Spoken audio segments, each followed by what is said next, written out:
कुमारिका चांगला पती मिळावा यासाठी व सौभाग्यवती महिला पतीच्या दीर्घ आयुष्यासाठी हे हरितालिकेचं व्रत करतात। यंदा 2025 मध्ये 26 ऑगस्ट मंगळवारी हे व्रत आलेलं आहे। या व्रतामध्ये सर्वात महत्त्वाच्या मानल्या जातात त्या म्हणजे पत्री। पत्री म्हणजे काय? फळझाडं आणि फुलझाडं यांची पानं। स्पेशली 16 प्रकारच्या पत्री या पूजेमध्ये वापरल्या जातात।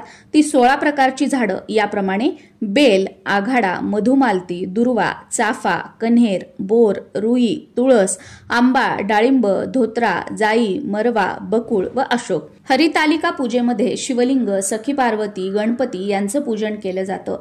शिवलिंग बनवण्यासाठी नदीकाठच्या वाळूचा उपयोग केला जातो, पण प्रत्येकालाच नदीकाठची वाळू उपलब्ध होईल असं नाही। तुम्हाला जर वाळू मिळाली नाही तर तुम्ही तांदळाचं शिवलिंग बनवू शकता।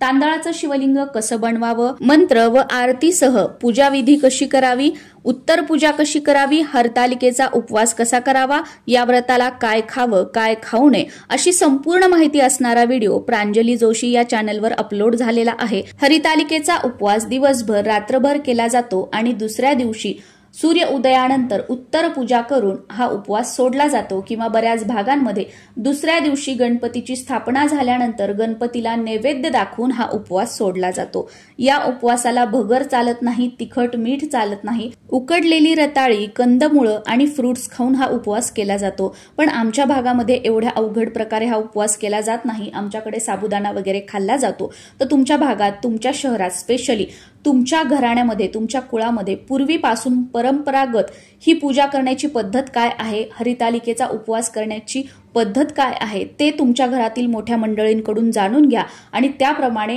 हे व्रत वैकल्य उपवास करण्याचा प्रयत्न करा। कारण आपल्या घराण्याच्या ज्या रूढी परंपरा असतात त्या जाणून घेणं, त्या पाळणं आणि त्या पुढे चालू ठेवणं हे आपलं प्रथम कर्तव्य आहे। मी सुद्धा आमच्या घरामध्ये पूर्वीपासून ज्याप्रमाणे व्रत वैकल्य केली जातात त्याचप्रमाणे करते, म्हणून तुमच्यासोबत ही टिप शेअर केली आहे। हरितालिकेची पूजा झाल्यानंतर आवर्जून सखी व पार्वतीची ओटी भरायची आहे। शिवलिंगाला हळद कुंकू अर्पण करायचं नाहीये। शिवलिंगाला हळदी कुंकवाने न रंगवलेली वस्त्रमाळ जी असते ती अर्पण करायची आहे आणि सखी पार्वतीला हळदी कुंकवाने रंगवलेली वस्त्रमाळ अर्पण करायची आहे। शिवलिंगाला पांढरी फुलं, बेलपत्र आवर्जून अर्पण करायचं आणि त्यानंतर पत्री अर्पण करायच्या व सखी पार्वतीला गजरा या दिवशी आवर्जून अर्पण करावा। व या दिवशी मंगळवार असल्याने आपल्या देवघरातील कुलदेवीच्या टाकावर किंवा मूर्तीवर अभिषेक करावा। कुलदेवीच्या टाकावर किंवा मूर्तीवर श्री सूक्तम म्हणून कुंकुमार्चन करावं किंवा तुमच्या कुलदेवीचा मंत्र म्हणत कुंकुमार्चन करावं। कुलदेवीला या दिवशी काहीतरी गोडाचा नैवेद्य दाखवावा आणि तांबूल आवर्जून अर्पण करून घरातील सर्वांनी प्रसाद म्हणून खावा।